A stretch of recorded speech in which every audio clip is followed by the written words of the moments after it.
IPL 2025 এবং এবার যে 18তম সিজন অনুষ্ঠিত হচ্ছে, এখানেও আফগানিস্তান খেলোয়াড়দের জয় জয়কার। ছোট্ট একটি দেশ, নবাগত ক্রিকেট খেলছে তারা। এরপরও আফগানিস্তান ক্রিকেট টিমের বেশিরভাগ সদস্যই তারা আইপিএলে চান্স পায় বা আইপিএল খেলার সুযোগ পায়। অথচ বিশ্ববিখ্যাত খেলোয়াড় এবং ভালো পারফরমেন্স দেখাতে না পারলে তারা কখনও আইপিএলে খেলার সুযোগ পায় না। অনেক বড় বড় নাম আছে, তারা অবিকৃত থেকে যায়, কিন্তু ঠিকই আফগানিস্তান খেলোয়াড়রা তারা বিক্রি হয়ে যায়। ফলে আফগানিস্তান খেলোয়াড়েরা যে এই যে আইপিএলে খেলার সুযোগ পায় বা আইপিএল ফ্র্যাঞ্চাইজি যে টিমগুলো আছে তারা আফগানিস্তান ক্রিকেটারদের ক্রয় করে, এটার পেছনে কি ভারত কোনো কলকাঠি নাড়ে, নাকি ভারত নিজে থেকেই চায় যে আফগানিস্তান ক্রিকেটাররা তারা আইপিএল খেলার সুযোগ পাক? কিন্তু পার্শ্ববর্তী দেশ বাংলাদেশ, যারা অনেক দিন থেকেই অর্থাৎ আফগানিস্তানেও অনেক আগে থেকেই তারা ক্রিকেট খেলছে, কিন্তু এরপরও বাংলাদেশের কোনো ক্রিকেটার, বাংলাদেশের কোনো খেলোয়াড় আইপিএলে খেলার সুযোগ পায় না। এটার পেছনে কি ভারতই দায়ী? ভারতের কারণেই কি এটা হয় না, নাকি এটার পেছনে অন্য কোনো কারণ আছে? মূলত আফগানিস্তানের যে ক্রিকেটাররা এবার আইপিএল 2025 সিজন, এই যে 18তম যে সিজনটা, এখানে যারা খেলার সুযোগ পাচ্ছে, চলে নাকি তাদের পরিসংখ্যানটা দেখি বা তারা কে কী এবার সুযোগ পেয়েছে। আমরা যদি দেখি, সর্বপ্রথম রাজস্থান রয়্যালসে দেখবেন যে রাজস্থান রয়্যালসের মূল বোলিং স্ট্রাইকিংয়ের দায়িত্বই পালন করছে কিন্তু ফজল হক ফারুকী, যিনি আফগানিস্তানেরও অন্যতম প্রধান বলার, এবং তাকেই রাজস্থান রয়্যালস প্রধান বোলিং অপশন হিসেবে রেখেছে এবং তাকে বলারের দায়িত্ব দিয়েছে এবং তাকে ওপেনিং বলার হিসেবেও মূল স্ট্রাইকিংয়ের দায়িত্ব প্রদান করে। দ্বিতীয় পর্যায়ে যদি আমরা দেখি তাহলে দেখতে পাই পাঞ্জাব কিংসের আজমতুল্লাহ ওমরজাইকে পাঞ্জাব কিংস তারা জায়গা দিয়েছে এবং ফ্র্যাঞ্চাইজি টিম তারা প্রথমে নিলামে আজমতুল্লাহ ওমরজাইকে ক্রয় করে নিয়েছে। এই আজমতুল্লাহ ওমরজাই এবার 2025 সিজনে যে আইসিসি অলরাউন্ডার যে র্যাঙ্কিংটা প্রকাশ করেছে, সেই আইসিসি ওয়ানডে র্যাঙ্কিংয়ে 1 নম্বরে রয়েছে আজমতুল্লাহ ওমরজাই। অর্থাৎ 2024 সালটা পুরোটাই আজমতুল্লাহ ওমরজাইয়ের জন্য একটা স্মরণময় সাল ছিল, একটা স্মরণীয় সাল ছিল, যে সালে তিনার অসাধারণ পারফরমেন্স, এমনকি যে আইসিসি চ্যাম্পিয়ন্স ট্রফি পাকিস্তানে অনুষ্ঠিত হলো, সেখানে তার অনবদ্য যে পারফরমেন্স তিনি দেখিয়েছেন, অনবদ্য যে তিনি নৈপুণ্য প্রদর্শন করেছেন, এই অনবদ্য নৈপুণ্য এবং পারফরমেন্সের কারণেই কিন্তু আইসিসি তাকে এবার অলরাউন্ডারে 1 নম্বর র্যাঙ্কিংয়ে তাকে প্রদান করেছে। এবং তিনি যে 1 নম্বর র্যাঙ্কিংয়ে উঠেছে, এটা নিশ্চয়ই তিনি কোনো নামের কারণে নাই বা আফগানিস্তানের তিনি খেলোয়াড় বলে সে কারণেও নাই, নিশ্চয়ই তাকে পারফরমেন্স বা দক্ষতা দেখিয়ে বা খেলা দেখিয়েই তারপরে তাকে রেটিংয়ে উঠতে হয়েছে।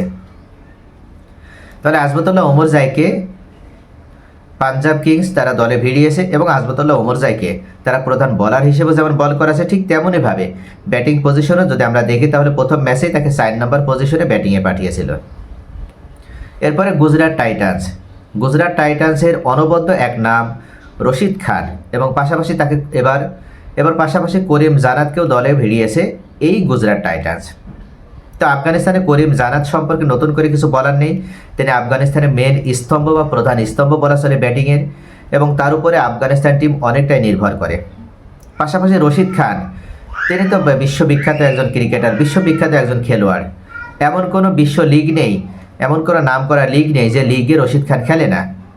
বিগ ব্যাশ থেকে শুরু করে বিপিএল থেকে শুরু করে পিএসএল, এমনকি আইপিএলেও তিনি অনবদ্য নাম এবং প্রত্যেকটা আইপিএল সিজনে তিনি খেলে আসছে। সত্যি রশিদ খানের রিপ্লেসমেন্ট আফগানিস্তান দেশ হওয়ার কারণে নয়, রশিদ খান তার এই যে জায়গাটা ধরে রাখতে পেরেছে তার অসাধারণ পারফরমেন্সের কারণে।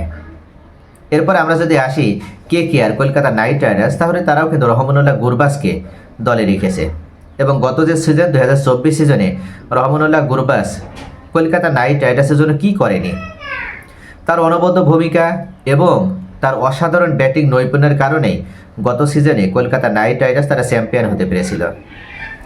এবারও অবশ্য কুইন্টন ডিককে নতুন করে দলে ভিড়িয়েছে ফিল সল্টের জায়গায়, তবে রহমানুল্লাহ গুরবাজকে এখনও মূল একাদশে জায়গা না দিলেও মধুর একটা সমস্যার ভিতরে রয়েছে কলকাতা নাইট রাইডার্স, যে কাকে বসিয়ে কাকে খেলাবে, যার কারণে রহমানুল্লাহ গুরবাজকে এখনও পর্যন্ত একাদশে সুযোগ দেওয়া হয়নি।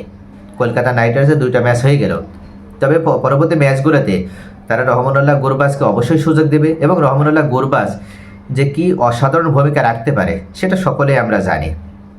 তো এইসব বিবেচনায় মূলত আফগানিস্তানের যে খেলোয়াড়গুলোর নাম বললাম এবং যে ফ্র্যাঞ্চাইজি টিমগুলো তাদেরকে ক্রয় করেছে, তারা কিন্তু শুধুমাত্র দেশ হিসেবে বা তাদের নাম দেখে ক্রয় করেনি, তাদের ভিতরে সেই দক্ষতা আছে, তাদের ভিতরে সেই ক্যাপাবিলিটি আছে, তাদের সেই সামর্থ্যের জায়গাটা আছে এবং তাদের এই সামর্থ্যের জায়গাটা থাকার কারণেই তারা দলে স্থান করে নিতে পেরেছে। কিন্তু বাংলাদেশ টিমের এমন কোনো খেলোয়াড় নেই যে তারা আজমতুল্লাহ ওমরজাই, রহমানুল্লাহ গুরবাস, রশিদ খান, ফজল হক ফারুকি, করিম জানাত তাদের মতো তাদের মতো তারা পারফরমেন্স করতে পারে বা তাদের মতো তারা ধারাবাহিক এবং তারা তাদের ধারাবাহিকতা প্রত্যেকটা ম্যাচেই প্রদর্শন করতে পারে। কিন্তু বাংলাদেশে আপনি এমন একজন খেলোয়াড় দেখাতে পারবেন না যিনি ধারাবাহিক। হঠাৎ করে কোনো একটা ম্যাচে জ্বলে উঠে আবার পরবর্তীতে 8-10টা ম্যাচে তার আর কোনো খোঁজ পাওয়া যায় না।